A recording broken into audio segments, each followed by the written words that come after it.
Welcome to the Popish Plot. I'm Nate. I'm Jessica. And I'm Mike. Today is Wacky Wednesday, and today we are going to be talking about the Catholic origins of Halloween. Yay, we're doing Halloween this year! That's right. We did mislead you on Halloween last year, didn't we? I got all dressed up in a costume. But then we talked about something really, really frightening. The Protestant Reformation. That was terrifying. It was horrifying. And we're still dealing with the terrible consequences today. Yep. Yeah, but there's not costumes in that. No, today we are going to be talking about costumes and Halloween and why it's awesome and Catholic. Yeah, last year I went all out in my costume, and then you did nothing. So I did like the bare minimum here. Mine doesn't even make sense. Figuring you could be like, no, we're not doing Halloween. I figured you were some anthropomorphized bunny version of Wonder Woman, probably from an alternate dimension. The important thing is that once again on Halloween, you have been put out and are slightly confused and agitated. So our objective has been achieved. Yes. So, what are the Catholic origins of Halloween? Well, I believe the original name of Halloween was in fact All Hallows Eve. Referring to the hallowed souls of the saintly dead. Because October 31st is the eve of All Saints' Day. That's correct. Or All Hallows Eve. So, way back in the day, in the first Christian millennium, the day for all the martyrs was celebrated on May the 13th. Do we have any idea why? I'm sure it had something to do with Rome. Probably something to do with Rome. But Pope Gregory IV in the 800s moved this date, this observance, to November the 1st. And eventually, All Martyrs' Day became All Saints' Day. In fairness, for a lot of the saints in the first Christian century were also martyrs. Yes, but by the 800s, Yes. there were many non-martyrs who were becoming recognized as saints. Fair enough. Although he moved the date to a day that happened to correspond similar and close to the Celtic holiday of Samhain, or the later Roman festival to the goddess Pomona, or to numerous other pagan harvest festivals. It wasn't to just try to convert the Celts. Now, realistically, the end of fall, or middle of fall really, was a good time just to be having a festival. Yes. Your crops have grown all summer. Now's the time to harvest before the winter sets in. Seems like a pretty good time to have a festival. You've been working hard for like the past 6 to 8 months. Mm-hmm. It's a good time to take a little time off and enjoy some R&R. Plus, Yes. Christians have, since the very beginnings of the faith, taken what is good and true in non-Christian culture and use that to shine a light on the universality of the Lord. Yes. So even if a pagan culture had a festival where they were remembering their loved ones and making light of the inevitability of death, because facing the fact that we will all die, you have two choices. You can be all emo about it, or you can laugh and have fun. Doesn't mean that then the origins of Halloween are somehow wicked or pagan. Yes. Or stolen. Yes. And although nowadays neo-pagans will point out that this is one of their 5 high holy days throughout the year, and it's, going back to those ancient days. They're Cultural appropriation and, Well, it's not even that. There's not a lot of, actual archaeological or historical evidence that points out that this was a big holiday. That's fair. Like, it was a holiday. There was some amount of something that took place. But the notion that because one tribe among many happened to do this particular thing around this particular time doesn't mean it was some incredibly fantastic holiday that was celebrated by all. Yeah, it's a lot like you find independent, Protestant churches. They'll be like, we're going back to the Old Testament or New Testament church. And you look at what they're doing and you're like, do you know anything about first century Judaism? They would never do any of these things. No, because all the Protestant pastors who read about first century Christianity then eventually convert to Catholicism. Yeah. Or one of the other ancient ones. Look at what wonders it did for Scott Hahn, Deacon Alex Jones, yeah, Ken Hensley, lots of folks. yeah. Yes. So just because modern pagans are like, this is our holiday, doesn't mean it's always been their holiday. Modern neo-paganism has about as much authenticity as the Spinal Tap song Stonehenge. And the little dwarves dancing around the tiny little Stonehenge model. That's basically what neo-paganism is. So, but nevertheless, there is this persistent idea in American culture that Halloween is bad. It's evil. Now, where does this come from?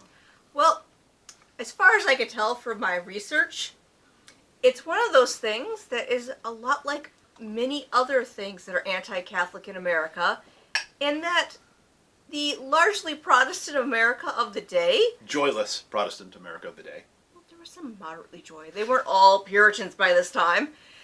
Got frightened when there were large groups of Catholics that came in. For example, the Irish with the potato famine. And so they discredited the holiday as part of just the normal anti-Catholicism of the day.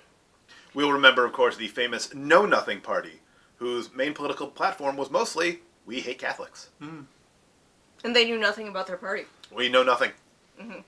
They were more right than they knew. Yes. Now, of course, this is deeply hypocritical because English Protestants, especially, had an almost identical holiday, That which was they just observed. like a week later. Yeah. Remember, the 5th of November, the gunpowder treason and plot. I know of no reason why the gunpowder treason should ever be forgot. And now let's all celebrate by burning Guy Fawkes and the Pope in effigy. That's why we dress up in costumes and beg for money. Penny for the guy. Yeah. And so that was kosher and consistent with Christianity, and yet Halloween was evil. Well, we Catholics were clearly dabbling in the occult, dressing up as demons and witches and things. Ooh, what are the origins of costumes, Jess? Well, In this context. well, yes. There are a couple of ideas of how the costumes came about that involved a original thing morphing somewhat throughout time, as Halloween is a very changeable holiday. So I would actually say that today's Halloween is less related to evil things than, say, the Victorian Halloween, which was largely an excuse for unmarried single people to hang out together while practicing fortune-telling and other such things. But we know that there's 3 distinct possible ways it started. Okay, number 1. One, there's the one that relates more to people who think it's pagan, of they were trying to trick evil spirits by dressing up as them. Which still involves being not nice to evil spirits. Why should we be nice to evil spirits? Exactly. They're evil spirits. Yes. They're out for our souls, and if we do something that will trip them up, then that saves our souls, right? Jesus was always telling them to, 1, get out, and 2, shut up. Yep. Fair enough. The second one Number 2. is it possibly started as dressing as saints. The church was having an All Saints Day festival. There's only so many relics that they had, so they simply had people dress up as the different saints to remember them. And in a deeply Catholic culture, sometimes relics become a little pricey. But Yes. anybody can put on a brown costume. Look at me, I'm a Franciscan. Yes. You put a bunch of brown robes, You some put on- gray you- robes. You got a large variety of different saints you could be there. You mock up a nun's habit? You can be basically anybody. Exactly. Yeah. And the third possible reason I've seen is that it started out in France, actually, and not Ireland. All right. In about the 14th or 15th centuries, which was the height of the plague era, Okay. where they did what was called then the Danse Macabre, which was basically pointing out how no matter how poor or rich you are in this life, everyone dies. It's a truism. Yep. The Dance of the Dead. Much as we have our friend Yorick here as a reminder of our own mortality. The same idea behind the Dance Macabre. So people started out dressing as, farmers and priests and the Pope, and they just, expanded their costumes. Because Skeletons and ghosts. Well, skeletons were already kind of part of it. But I'm just saying. I mean, ghost is just the next logical step. You got the skeleton without the spirit, you got the spirit without the body. well, the grave is the great equalizer. Yep. Prince, pauper, they all eventually have to face judgment. Fair enough. So, what about the trick-or-treating? Well, that one is even much more exclusively religious. Okay. Ooh. And it goes back to the Middle Ages, where, depending on the area and the exact culture, either poor people or young people would go door to door and offer to pray for the household's dead family members in exchange for food, rare cases, a song and dance, sometimes, of course, ale, because, he's going out in the cold, or what became known as a soul cake, which was a specially made dessert cake to be paid to them in exchange for their prayers. I don't know. Sounds like something I'd like to try. Walk around and go, pray for your dead. Well, but think about this. It gives you a chance to do good Yeah. by feeding someone who's hungry, and yet it enhances their human dignity because you're not just giving them a handout.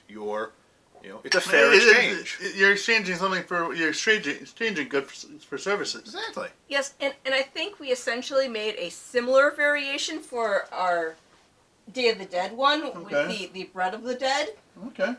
The pan de muerte. Yes, it's a similar concept, so. Or de muertos. The pan de muertos. Yes. It's been a long time since high school Spanish. Yeah, and especially since I didn't take Spanish in high school. And It's I been took a it in really college. long time. And basically, our teacher knew we were there for fun and told us how to order drinks when we go to Mexico. Dos cervezas, por favor. Exactly. So, now we get to some more of the trappings of Halloween. Okay. Tell me about jack-o'-lanterns. Well, jack-o'-lanterns. It's just really fun to stab a pumpkin. It is, but they started out as turnips in the old world. Well, they didn't have pumpkins. Oh, they're right, because they're native to the Americas. Yes, so as soon as they got here, they're like, this is much better for making a lantern out of. This is so much larger! Exactly. And they had a couple of, different possible purposes. One, there's the practicality. It gets dark early now. It's a lantern. In a pre-electric age, it gets real dark real early. And by cutting little holes in it helps the light shine, but yet at the same time can block a little bit of the wind. The second reason relates kind of like one of the costume theories, that you made a scary face so it would scare off evil spirits. Sure. Given the peril of having evil spirits hanging around, I don't think anything, almost anything is worth trying to scare them off. I don't think a scary face is going to scare off a demon. However, it can't be, evil to be going around trying to scare away the demons. Exactly. And the third reason, which we see more now in our culture, just because the legends that relate to it are still part of the stories you could hear about it, is the idea that it represented the souls of the dead. Sleepy Hollow. Well, Jack-o'-lantern is a popular story Right, about. but I'm just saying, the headless horseman with the pumpkin for a head. I don't know if that's actually written in the original book or if it was just the movie. That's probably just Disney. They like to make things go their way. It's been a long time since I read the story originally. Fair enough. And of course, one reason why they would have pumpkins is because pumpkins were in season in the late fall. Yes, as are corn stalks or apples to make candy apples or caramel apples, or many of the other kind of festival trappings that you get with Halloween. So circling all the way back to, we're kind of having a harvest festival. Yeah. In addition to everything else. Although I did see the best meme the other day about that. It was the 3-panel one with the rock in the Return to Witch Mountain where they have the kid in the back that he's talking to. Where basically they go back and forth arguing the fact that calling Halloween a harvest festival is like calling Christmas Happy Holidays. Mm-hmm. But in fairness, Trick or treat. if you are calling your Halloween celebrations a harvest festival in order to sanitize them of the evils of Halloween, yet everybody who's attending them is still doing all the same things that you do for Halloween, i.e. dressing up, playing games, and getting candy, you failed. If anything, that's more pagan. It's more pagan because you've now taken away its original roots and inserted your own. So, comment below with the best or worst item you ever received as a kid when you were trick-or-treating. Yes, I know there's lots of them out there. There's some that, they tend to be a little debated. You know, some people really don't like certain candies, and other people think they're the most fantastic things in the world. Like, I personally cannot stand Mary Jane's. Where I love them and cannot stand Smarties and simply use them for playing hockey on the table at lunch after trick-or-treating. But I will eat Smarties all day long. I'll eat a whole bag of Smarties. The worst Without thing noticing, because they have no flavor. But all of a sudden your mouth is very dry. Exactly. The worst thing that I would receive every year was a toothbrush. Did you have a dentist on your route? Yep. Now I can understand, hey, look, it's a toothbrush. But at the time, as a kid, I thought, jip. We had a house that gave full-size candy bars. The good house. Mm-hmm. Not the fun size. That's not that fun. You know what's fun? More. Yeah. Well, I was out in the middle of nowhere, so if you're trekking a quarter mile to get there, it has to have a good-sized candy bar. Sure. Make it worth your while. Yep. Well, then, if you're going to spend, $40 on candy for Halloween, but you're only going to get like 12 people to show up, buying a box of full-size Snickers isn't a bad way to go. So on that note, like this episode, subscribe to our channel, ring the church bell to be notified when the next plot is uploaded, and until next time, Remember to live your faith. Love your faith. share that love.